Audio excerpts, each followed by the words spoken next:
నిన్న ఈరోజు మనందరం నా తెలుగు కుటుంబం 6 శాసనాలు. ఇది భవిష్యత్తుకు గేమ్ చేంజర్. ప్రతి ఒక్క నాయకుడు కార్యకర్త దీన్ని అర్థం చేసుకోవాలి, ప్రజల్లోకి తీసుకెళ్ళాలి, ప్రజల్లో చైతన్యం తేవాలి. అదే సందర్భంలో ఈరోజు మనం ప్రవేశపెట్టే ఈ నా కుటుంబం 6 శాసనాలు తెలుగువారి చరిత్ర తిరగరాయబోతున్నాయి. ఈ విషయం మీరందరూ గుర్తుపెట్టుకోవాల్సిందిగా నేను మిమ్మల్ని కోరుతున్నా. సమాజమే దేవాలయం, ప్రజలే దేవుళ్ళు. అనునిత్యం మన ఆలోచన విధానంలో మన నాయకుడి స్ఫూర్తే మనకు గుర్తొస్తుంది. ఈ మూల సిద్ధాంతాన్ని స్ఫూర్తితో మార్చుకుని కాలానికి అనుగుణంగా పార్టీలో పాలనా విధానాల్లో నూతనత్వం కోసం 6 శాసనాల్ని మహానాడులో మనం చర్చించుకున్నాం. పాత తరం విలువలు, ఇక్కడంతా సీనియర్ నాయకులు అందరూ ఉన్నారు, వాళ్ళ అనుభవాలు, వాళ్ళ విలువలు. కొత్త తరం ఆలోచనలు, ఆస్పిరేషన్, వాళ్ళ అవసరాలు, వాళ్ళ ఆలోచనలు, ఈ రెండు కలిపి నా తెలుగు కుటుంబం పేరుతో 6 శాసనాల్ని ప్రతిపాదించాం. ఈ శాసనాల ద్వారా తెలుగు జాతిని ప్రపంచంలోనే 2047కి నెంబర్ 1 జాతిగా చేయాలనే ఏకైక సంకల్పంతో మనం ముందుకు పోతున్నాం. నాలెడ్జ్, టెక్నాలజీ, ఎంటర్‌ప్రెన్యూర్‌షిప్ కలిగిన యువత ప్రపంచంలో నా తెలుగు కుటుంబాన్ని నెంబర్ 1 చేస్తారు. ఇది నా విశ్వాసం. ఇది జీవితంలో గుర్తుపెట్టుకోండి. ఇది CBN కోట్ అని చెప్పి కూడా నేను మీ అందరికి విజ్ఞప్తి చేస్తున్నా. ఇందులో భాగంగా మీరు చూస్తే రాబోయే 40 సంవత్సరాలకి ఒక రోడ్ మ్యాప్ని రూపకల్పన చేసుకున్నాం. అదే సమయంలో నూతన నాయకత్వాన్ని కూడా తీసుకొస్తున్నాం ఎప్పటికప్పుడు. ఇంకో పక్క 6 శాసనాలు చేసుకుంటున్నాం. ఈ 3 కలిపి ముందుకు తీసుకుపోవాల్సిన బాధ్యత మనందరిది.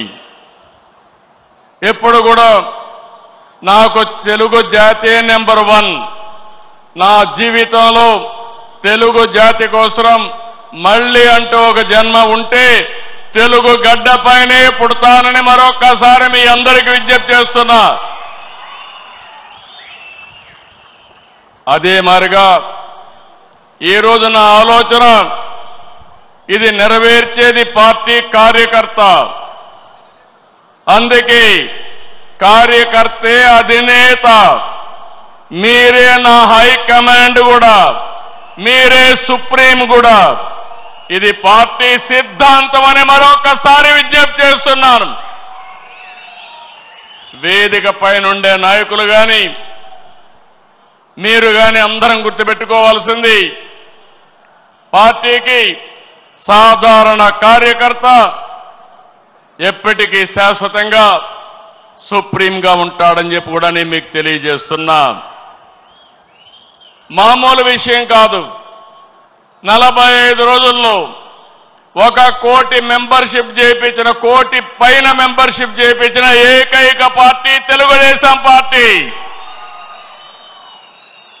ఇంకొక పక్క తొలిసారి అసెంబ్లీకి 65 మందికి యంగ్స్టర్స్ సీట్లు ఇచ్చాం. ఇది ఒక చరిత్ర. ఏ రాజకీయ పార్టీ కూడా ఇంత సాహసం చేయలేదు. అలాంటి నిర్ణయం చేశాం. 61 మంది గెలిచారు. నూతన నాయకత్వాన్ని తీసుకొచ్చాం. ఎమ్మెల్యేలుగా, ఎంపీలుగా, మంత్రులుగా ఫస్ట్ టైం అయిన వాళ్ళ మంత్రులు చేసిన ఘనత కూడా తెలుగుదేశం పార్టీది. ఈరోజు లోకేష్ గారిని మీరు చూశారు, 6 శాసనాలు ప్రవేశపెట్టాడు. నేను మనస్ఫూర్తిగా అభినందిస్తున్నా. మామూలుగా పోయే ఈ మహానాడిని ఒక నూతనమైన దిశలో తీసుకెళ్లాలని 6 శాసనాలు ప్రవేశపెట్టాడు. అలాంటి లోకేష్ కూడా మీరు చూస్తే బాగా చదువుకున్నాడు. చదువుకొని వచ్చి ఆయనకుండే నాలెడ్జ్ని ఇక్కడ ఉపయోగిస్తూ, టెక్నాలజీ కానీ నాలెడ్జ్ని ఉపయోగిస్తూ ఒక నూతనమైన విధానానికి శ్రీకారం చుట్టాడు. ఇంకో పక్కన రామ్మోహన్ నాయుడు చూస్తున్నారు మీరు. నా మిత్రుడు ఎర్రమనాయుడు గారి కుమారుడు. కానీ ఈరోజు అతి చిన్న వయసులో కేంద్రంలో మంత్రిగా ఉండే వ్యక్తి రామ్మోహన్ నాయుడు అని చెప్పి నేను మీకు తెలియజేస్తున్నా. అదే మరి ఏ పార్టీ కూడా చెయ్యలేదు. ఒక సాధారణమైన కార్యకర్త కొడుకు వెంకట్రాజు, ఆయన్ని ఎమ్మెల్యేగా చేశాం. ఒక సాధారణమైన కార్యకర్త అప్పలనాయుడు ఒక ఎంపీగా చేశాం. మొన్నటి వరకు మీ దగ్గర కూర్చున్న వాళ్ళు ఇప్పుడు ఎమ్మెల్యేలుగా వేదిక మీదకి వచ్చారు. ఇది ఒక చరిత్ర. అంటే ఈరోజు మనం ఇక్కడికి వచ్చామంటే మనందరి మీద బాధ్యత పెరిగిందని చెప్పి కూడా నేను మీకు తెలియజేస్తున్నా. తెలుగుదేశం పార్టీ కొత్త తరహా అడ్మినిస్ట్రేషన్ కూడా శ్రీకారం చుట్టాం. ఒకప్పుడు పార్టీ గ్రామ శాఖ, మండల శాఖ, జిల్లా శాఖ, రాష్ట్ర శాఖ ఉంటే కొత్తగా ఎన్నికల్లో ప్రాధాన్యత ఇవ్వడానికి, బాధ్యత ఇవ్వడానికి క్లస్టర్, యూనిట్, బూత్, కేఎస్ఎస్ తీసుకొచ్చాం. ఎప్పటికప్పుడు ప్రజాభిప్రాయాన్ని తీసుకుంటున్నాం. ప్రజాభిప్రాయాన్ని తీసుకుని కార్యకర్తలు, ప్రజలు ఎవరిని మెచ్చితే వారికి పదవులు అప్పచెప్తున్నాం. ఇలాంటి కార్యక్రమాలతో మనం ముందుకు పోతున్నాం. నేను ఈ మహానాడులో మీ అందరికీ విజ్ఞప్తి చేస్తున్నా. 43 సంవత్సరాలుగా తెలుగుదేశం పార్టీ జెండా రెపరెపలాడుతా ఉందంటే దానికి కారణం త్యాగాలు చేసిన మీరేనని చెప్పి మరొక్కసారి విజ్ఞప్తి చేస్తున్నాను. అందుకే 2025 మహానాడు, కడప మహానాడు కార్యకర్తనే అధినేతగా సుప్రీంగా గౌరవించి భవిష్యత్తులో మీ యొక్క సంక్షేమం, సాధికారత కోసం పనిచేస్తామని చెప్పి కూడా నేను మీకు తెలియజేస్తున్నా. అయితే ఇదే సమయంలో నేను ఒకటే మిమ్మల్ని అందరినీ కోరుతున్నా. పార్టీ మీకు అండగా ఉంటాం. ప్రజలకు మీరు దగ్గరగా ఉండాలి. ఏ నాయకుడైతే ప్రజల్లో అనునిత్యం అనుసంధానం చేసుకుని పనిచేసి ఎప్పుడు ఎన్నికలు పెట్టినా తెలుగుదేశం పార్టీనే గెలవాలి, అన్ని ప్రాంతాల్లో గెలవాలి. ఈరోజు రాష్ట్రం అంతా కార్యక్రమాలు చేస్తున్నాం. అలాంటప్పుడు కొన్ని నియోజకవర్గాలు గెలిచి కొన్ని ప్రాంతాల్లో మెజారిటీ ఓట్లు వస్తున్నాయంటే దానికి కారణం అక్కడుండే నాయకత్వం కూడా అని చెప్పి నేను మీకు తెలియజేస్తున్నా. మనం రాజకీయాల్లో ఉన్నాం, రాష్ట్రాన్ని మార్చాలనుకుంటున్నాం. అలాంటి సందర్భంలో మీరు కూడా ఆలోచించాల్సింది ప్రజలకు మెచ్చే రాజకీయ పాలన మీ ప్రాంతాల్లో మీరు అందించవలసిన అవసరం ఉంది. ఏ కష్టం వచ్చినా మీరు అండగా ఉండాలి, తోడుగా ఉండాలి. అవసరమైతే నాయకత్వాన్ని అక్కడ అడిగి గట్టిగా 10 సార్లు తిరిగి మీరు ఆ సమస్య పరిష్కారం చేసే బాధ్యత మీరు తీసుకోవాల్సిందిగా నేను కోరుతున్నా. ఇంకొక పక్కన నేను ఒకటే మిమ్మల్ని అందరినీ కోరుతున్నాను. మనం కొన్ని జాగ్రత్తలు కూడా తీసుకోవాలి. నేను ఎప్పుడు కూడా చాలా జాగ్రత్తగా ఉంటాను. ఈ కడప గడ్డలో చెప్తున్నా, వివేకానంద రెడ్డి మర్డరు నాలాంటి నాయకుడినే మోసం చేయగలిగారంటే తెల్లవారితో నిద్రలేస్తే ఒక అసాక్షి పేపర్ ఒకటి ఉంది, టీవీ ఒకటి ఉంది. గుండెపోటుతో వివేకానంద రెడ్డి గారు చనిపోయారు. అందరి మాదిరిగా నేను కూడా నమ్మాను. అంతవరకు ఎప్పుడు కూడా నేను వేరే కోణంలో ఆలోచించేవాడిని. ఎన్నికల బిజీలోన నమ్మితే సాయంత్రానికి మలుపుల మీద మలుపులు, గొడ్డలితో మెదడు కూడా బయటొచ్చి అంత చిన్నాభిన్నమైపోయి రూమంతా రక్తం ఉంటే అలాంటిది కడిగేసి ఏమీ జరగనట్టు గుండెపోటుతో రక్తం వచ్చి గోడలన్నీ కూడా తడిచిపోయాయని చెప్పగలిగారంటే ఎలాంటి వారితో మనం పోరాడుతున్నాం ఒక్కసారి ఆలోచించుకోవాల్సిన అవసరం ఉంది.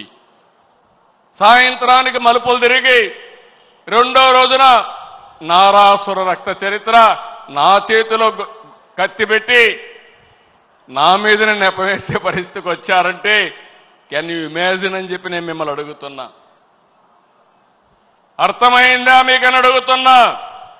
అర్థమై ఉంటే చేలు పైకెత్తమని చెప్తున్నా. అలాంటి కరుడు గట్టినటువంటి నేరస్తులతో రాజకీయం చేస్తున్నాం.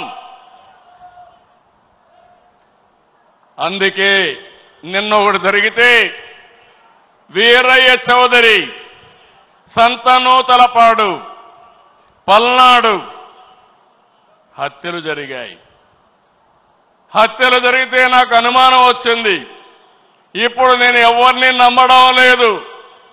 ప్రతి ఒక్క విషయాన్ని కూడా సందేహం పెట్టుకొని మనసులో వేరే విధంగా నేను ఆలోచించి ఎవరు చేశారని ఆలోచించే పరిస్థితికి వచ్చాను. చేస్తే కొంతమంది మన దగ్గరుండి వాళ్లకు కోవర్ట్లుగా పనిచేస్తూ వాళ్ళ ప్రోత్సాహంతో ఇష్టానుసారం హత్యా రాజకీయాలు చేస్తున్నారు. మన చేతితో మన వేలుతో మన కన్ను పొడుచుకొని తద్వారా రెండు పనులు, ఇది తెలుగుదేశం పార్టీ వాళ్ళు వీళ్ళనే చంపుకుంటున్నారు అని చెడ్డ పేరు తేవడం, వాళ్ళ టార్గెట్ని సులభంగా ఎలిమినేట్ చేయడం, ఇది నేరస్తులు చేసే కనికట్టు మాయ. అందుకే చెప్తున్నా, ఎవరైనా సరే మన కార్యకర్తలు కూడా ఇలాంటి తప్పుడు పనులు చేస్తే ఏ కార్యకర్తను కూడా నేను ఉపేక్షించనని మరొక్కసారి మీ అందరికీ విజ్ఞప్తి చేస్తున్నా. మీకందరికీ ఆమోదయోగ్యమైతే గట్టిగా చప్పట్లు కొట్టి మీరు కూడా ఆమోదించండి.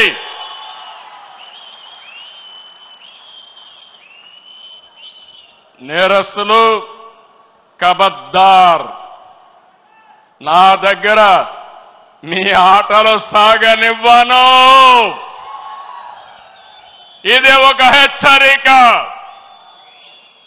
కోవర్ట్లు మన దగ్గరికి పంపించి ఆ కోవర్ట్ల ద్వారా మీ ఎజెండా నెరవేర్చుకోవాలనుకుంటే ఇది మీకు సాధ్యం కాదు.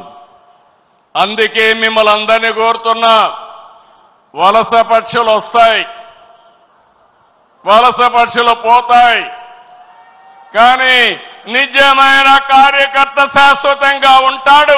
ఆ విషయం మనందరం గుర్తుపెట్టుకోవాల్సిన అవసరం ఉంది. పార్టీ బలోపేతం కావాలి. అదే సమయంలో కోవర్ట్ల పట్ల జాగ్రత్తగా ఉండవలసిన బాధ్యత మనందరిపైన ఉంది. ఇది నేను కార్యకర్తలందరికీ విజ్ఞప్తి చేస్తున్నా.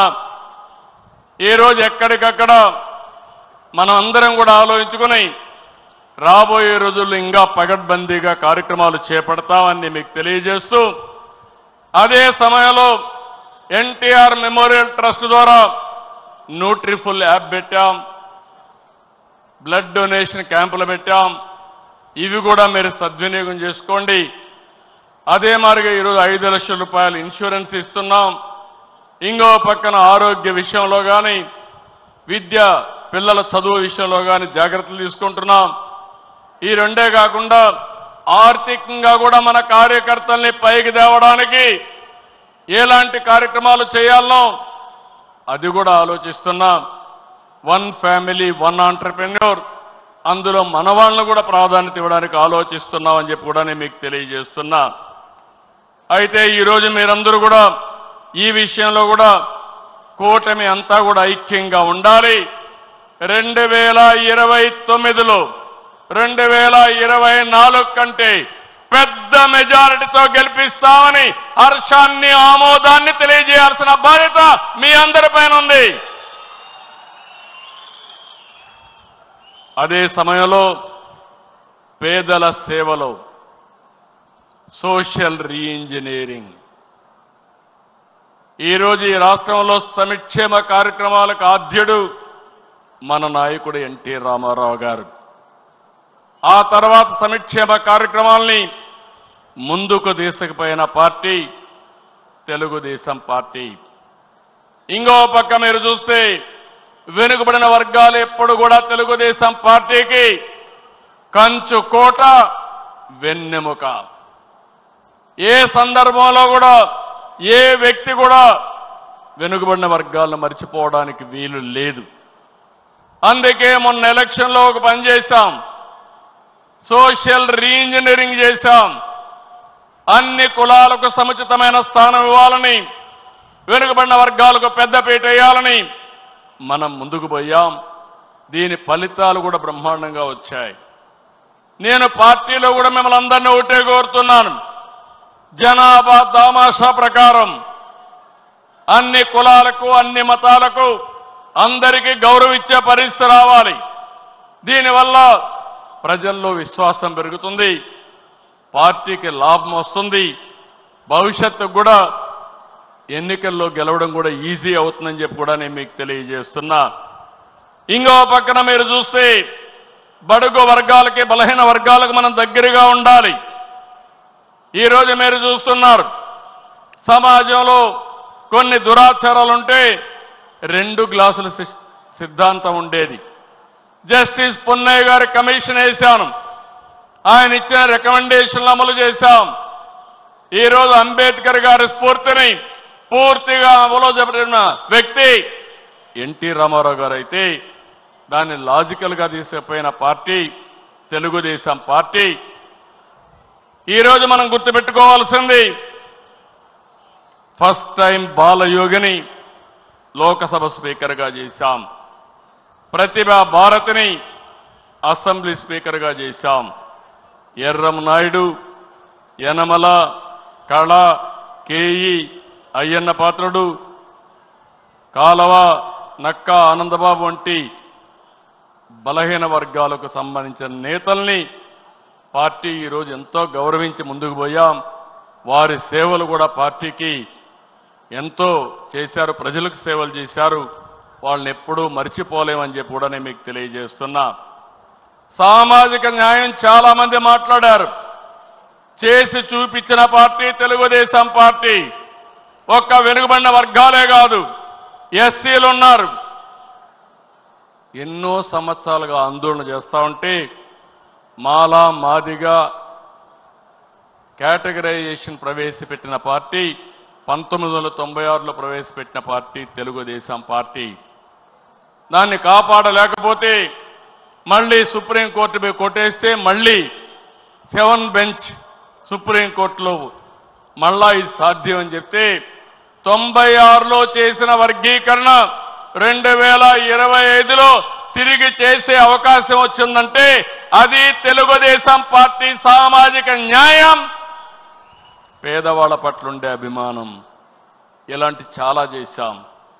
ఇది కాకుండా సెన్సస్ తీస్తున్నారు క్యాస్ట్ వారిగా, ఇది రైట్ డైరెక్షన్. నేను కేంద్రాన్ని అభినందిస్తున్నా. ఒకసారి సెన్సస్ వస్తే ఏ కులానికి సంబంధించిన వ్యక్తులు ఎంతమంది ఉన్నారో తెలిస్తే దాన్ని ఆధారంగా చేసుకుని వాళ్ళ ఆర్థిక పరిస్థితులు కూడా అధ్యయనం చేసుకుని వాళ్లకు ప్రత్యేకమైన పబ్లిక్ పాలసీలు ఇవ్వగలుగుతాం. దీనివల్ల ఎంతో మేలు జరుగుతుంది. ఇదే సందర్భంలో ఇక్కడుండే మిమ్మల్ని అందరినీ నేను కోరేది, జనాభా ఒకప్పుడు నియంత్రణకు పోయాం, ఇప్పుడు జనాభా ప్రమోషన్ కింద పాపులేషన్ మేనేజ్మెంట్ కింద మనం మాట్లాడుతున్నాం. ఇది కూడా చాలా అవసరం.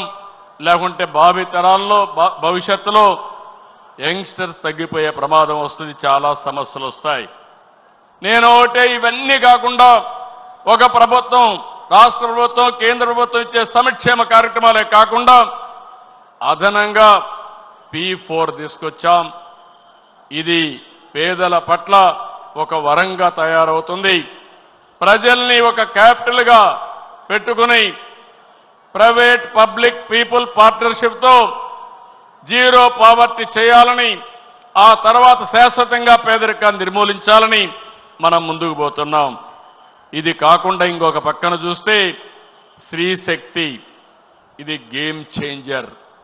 ఆస్తిలో సమాన హక్కు ఇచ్చింది ఎన్టీఆర్, ఆ తర్వాత డాక్రా మహిళల్ని పెట్టింది నేను. 33% ఉద్యోగాల్లో కాలేజ్ సీట్లో రిజర్వేషన్లు పెట్టింది మనం. ఈరోజు నేను ఒకటి హామీ ఇస్తున్నా, ఎవరైనా సరే ఆడబిడ్డల పైన సోషల్ మీడియాలో క్యారెక్టర్ అసాసినేషన్ చేస్తే అదే చివరి రోజు అవుతుంది, గుర్తుపెట్టుకోమని హెచ్చరిస్తున్నా.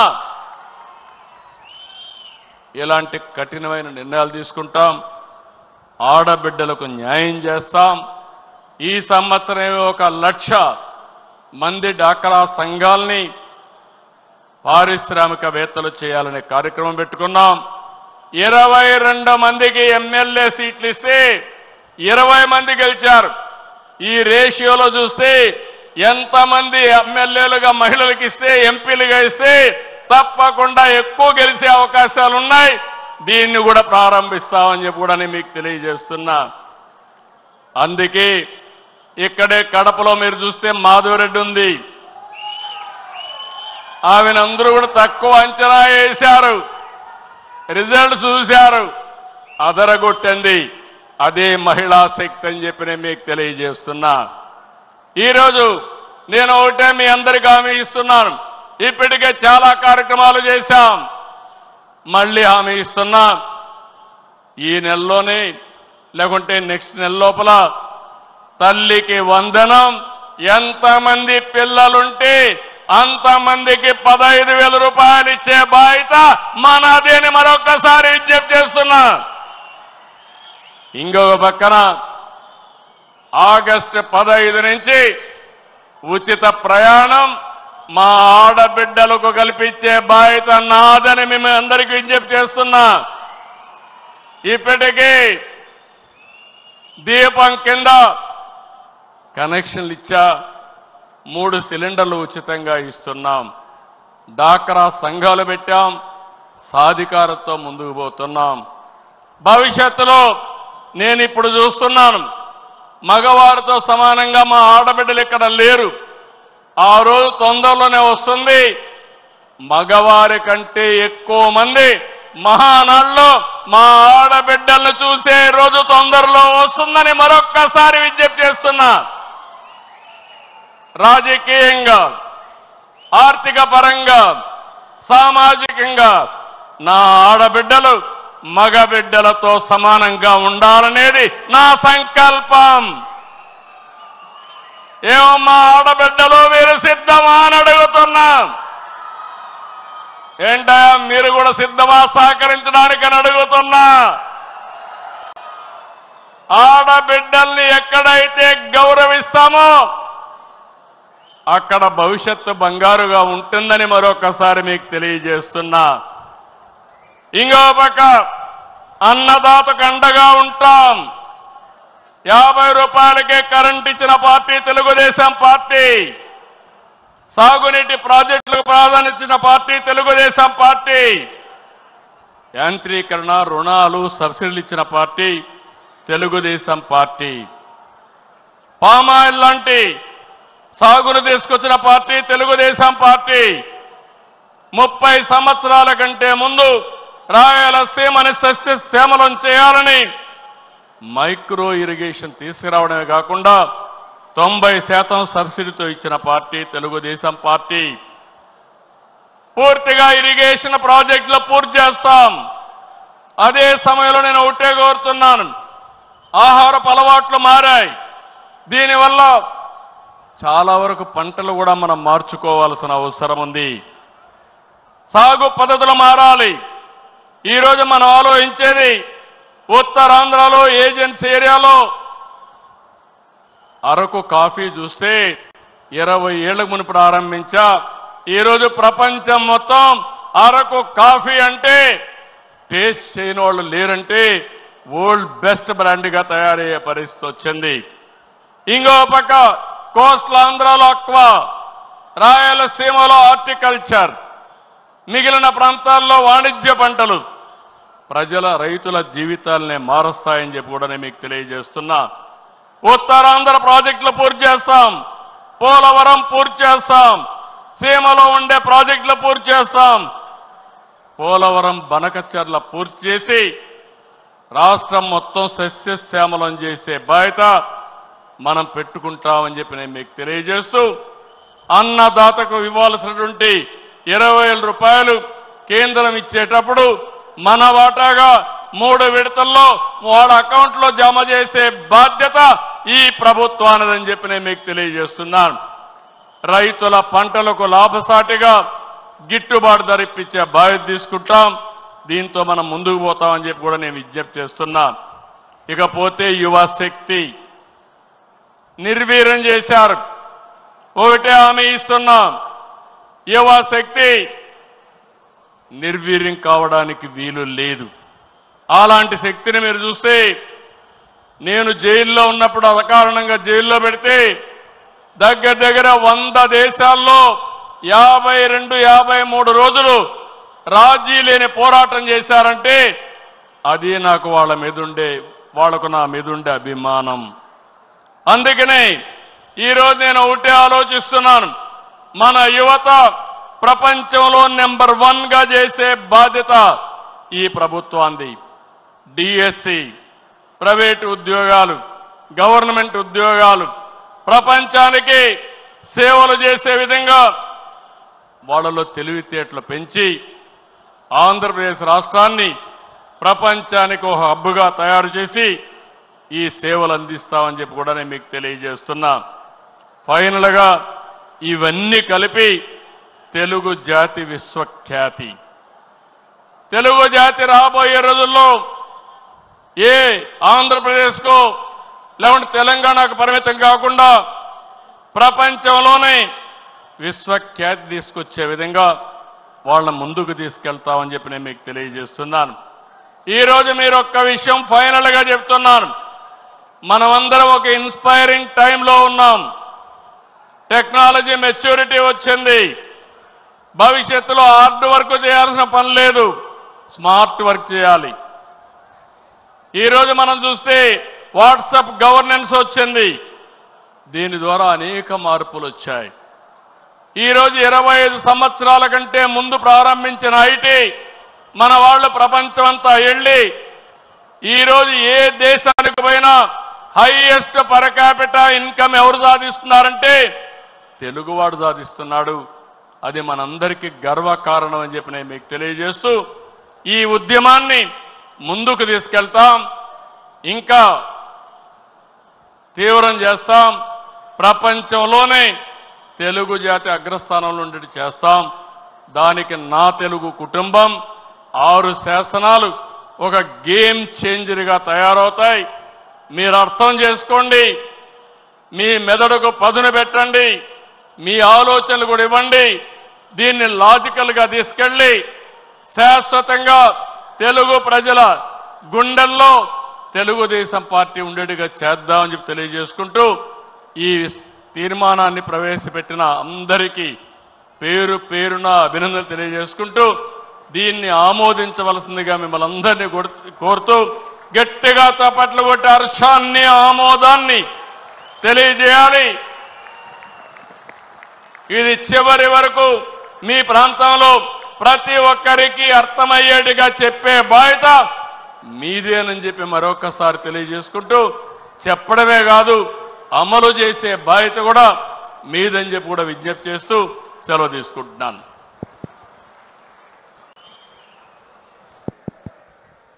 సభా కార్యక్రమంలో తర్వాత